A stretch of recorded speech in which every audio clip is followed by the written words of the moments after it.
La Edad de Bronce fue una era en la que no te gustaría haber vivido. Mucho antes de las religiones abrahámicas, lo que hoy comprendemos como ser bueno ni siquiera existía. El hambre e invasiones eran un riesgo constante. Las naciones de la época tenían dos formas de sobrevivir en este mundo hostil: o conquistar todo lo que veían como Sargón de Akkad, o comerciar hasta poder permitirse un palacio ridículamente enorme como los minoicos. Los egipcios eligieron ambos, porque en la siniestra oscuridad de nuestro pasado, primero vienen la guerra y la comida, y luego la moral. Las dos tierras del antiguo Egipto habían sido unidas en 3150 AC por el primer faraón, Narmer, como el Imperio Antiguo, y después del primer periodo intermedio, unidas nuevamente en 2055 AC por Mentuhotep II, creando el Imperio Medio. Y fue este último quien rebautizaría la tierra como Kemet, que significa Tierra Negra, en referencia a las tierras junto al Nilo. Estableció un gobierno estricto pero justo, generando un estado centralizado, pero permitiendo que los líderes locales prosperaran, manteniéndolos leales a él. Dos descendientes de Mentuhotep intentaron reconquistar Nubia y otros territorios perdidos durante el periodo intermedio, hasta que el visir de Mentuhotep IV, llamado Amenemhat,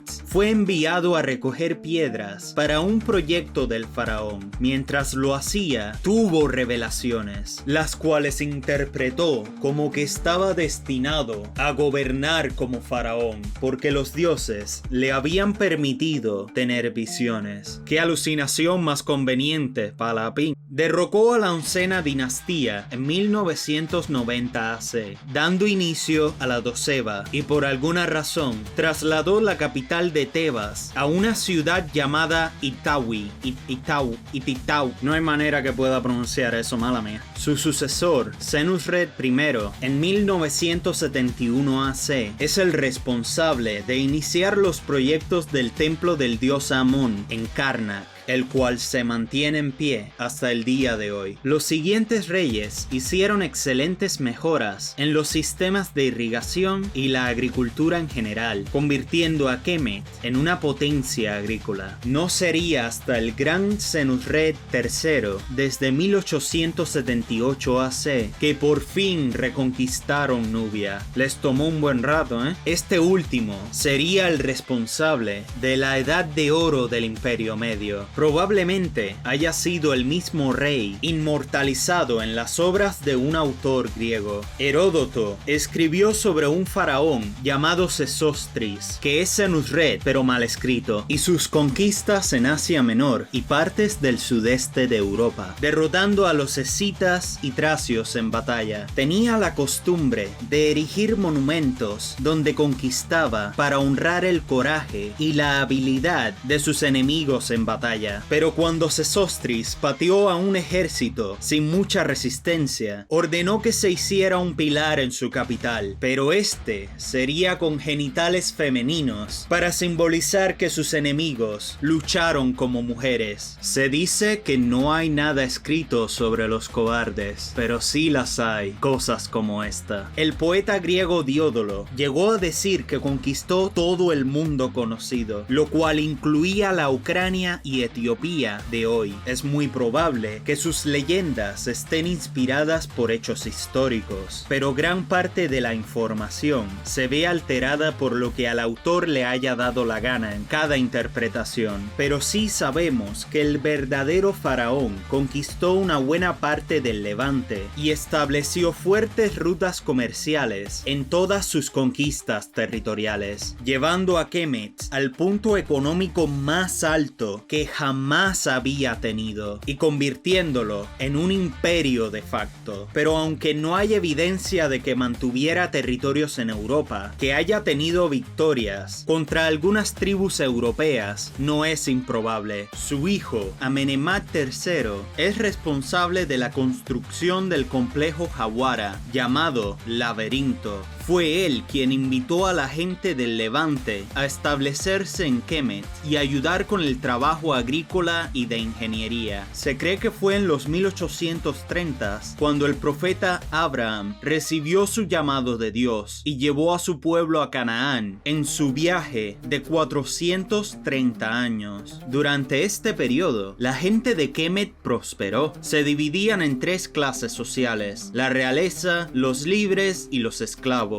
No existía tal cosa como el dinero, por lo que la línea entre las clases bajas y altas, entre los libres, no era clara. Algunos tenían sus propios negocios, mientras que otros eran empleados, pero el comercio era principalmente un intercambio de bienes y se medía utilizando algo llamado deben. Y puede que me digas, pero Jan, sí, mi nombre es Jan, un placer conocerte. Entonces este tal deben era básicamente una forma de moneda, ¿verdad? Bueno, en realidad no, era solo una medida. Por ejemplo, si un litro de vino equivale oficialmente a un deben y 4 pollos equivalen a un deben, entonces es correcto intercambiar un litro de vino por 4 pollos. Sí, el vino era muy importante para la sociedad. Bueno, la verdad es que lo sigue siendo. El vino era mucho más caro que la cerveza, y quien pudiera permitirse cualquiera de los dos, que sería la mayoría de la gente, lo trataría como un reemplazo del agua, ya que el agua del Nilo se consideraba peligrosa para beber. La razón, teniendo en cuenta que Kemet era el hogar de casi 2 millones de almas. Bueno, digamos que el Nilo era el baño de mucha gente, así que el alcohol formaba parte de la vida diaria. Sí, hasta los peques lo bebían, lo que explica por qué muchos de ellos tenían alucinaciones más adelante en su vida. En las relaciones, cuando una mujer salía con un hombre, lo invitaba a su casa si le gustaba lo suficiente. Una vez allí, el hombre ponía sus pertenencias en la mesa como propuesta de matrimonio. Si ella decía que sí, se mudaba con el hombre y por lo tanto ya estaban casados, sin boda. Bueno, quizás una cena con los padres de ella sería su equivalente, en la que probablemente bebía mucho vino. Si lo piensas bien, esta gente prácticamente celebraba todos los días. Y antes de que me digas que eso es extremadamente materialista, ten en cuenta que una cantidad promedio de bienes obtenida mediante una cantidad promedio de trabajo probablemente sería un sí, considerando que a ella ya le gustaba el hombre de antemano, a menos que fuera una holgazana y esperara que él trabajara por los dos, como en cualquier sociedad. Los egipcios trabajaban todos los días. Por cierto, cuando digo todos los días, quiero decir absolutamente todos. Ni siquiera tenían fines de semana y solo descansaban de la siembra y la recolección cuando terminaban las respectivas estaciones. Y por lo tanto, la temporada de inundaciones los dejaba sin poder plantar. Pero ves todos esos grandes monumentos por todo Egipto, adivina en qué estación fueron hechos. Y en su mayoría por gente libre, por un salario. Algunos atribuyen su capacidad para construir y mover estructuras colosales a aliens o razones místicas. Pero incluso los grabados de tumbas muestran una idea del proceso, el cual requería y era proporcionado un métrico pingal de esfuerzo solo para moverlo un poquito. La ingesta diaria era de aproximadamente 3.800 calorías, que es mucho más de lo recomendado hoy en día, pero considerando cuánto trabajaba esta gente, no me sorprende que estuvieran bastante delgados el año entero. Yéndome un poco fuera de guión, hace 4.000 años, la población de Egipto era menos oligárquica y tenía menos posibilidades de pasar hambre que la población de la Unión Soviética hace solo 50 años. Además de su obsesión por trabajar duro y celebrar aún más duro, estaban obsesionados con casi todo lo que tenga que ver con la apariencia. La ropa, tanto hombres como mujeres. El aseo, ambos. El maquillaje, también ambos. El lino era el estándar para la ropa, que es un material elegante en la moda, incluso para los estándares de hoy en día. ¿Sabes qué también se veía muy bien? Los soldados. Algo sobre los hombres en uniforme, señoritas? Su equipamiento y armaduras eran extrañamente brillantes y bien cuidadas. El Kopech en sí mismo Se destacaba por su apariencia, no por lo bueno que era en una pelea real. Su estética tenía la intención de crear un deseo de pertenecer al ejército en los corazones de los jóvenes desde una edad temprana. Los guerreros eran glorificados e inmortalizados por el mero hecho de ser valientes y devotos a Kemet,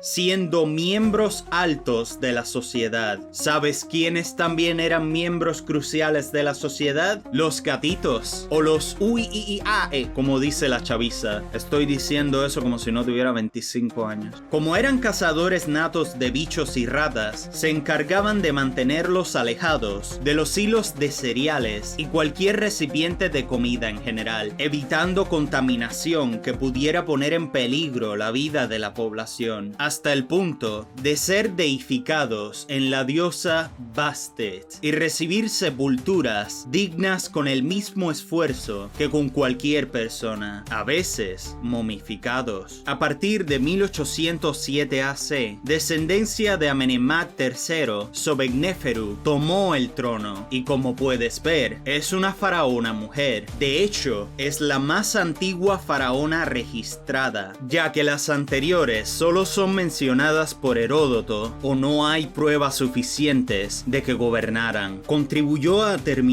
el laberinto de Jawara y fortaleció la fe en el dios cocodrilo, Sobek, del que recibió su nombre, un dios de protección, fertilidad y proeza militar. Desafortunadamente, en 1802 AC, falleció sin un heredero, dando paso a la 13ª dinastía, la cual no brilló en lo absoluto. De hecho, perdió la lealtad de los líderes locales que tenía la anterior. Alrededor del 1700 AC, justo después de que el noreste étnicamente levantino del delta, en la ciudad de Avaris, se separara de la autoridad central como la dinastía 14, comienza el segundo periodo intermedio. 50 años después, los llamados Hyksos de Asia Occidental conquistarían Avaris, adoptando las tradiciones egipcias, ganando poder sobre el resto del Bajo Egipto rápidamente, iniciando una dinastía 15 de solo faraones Hyksos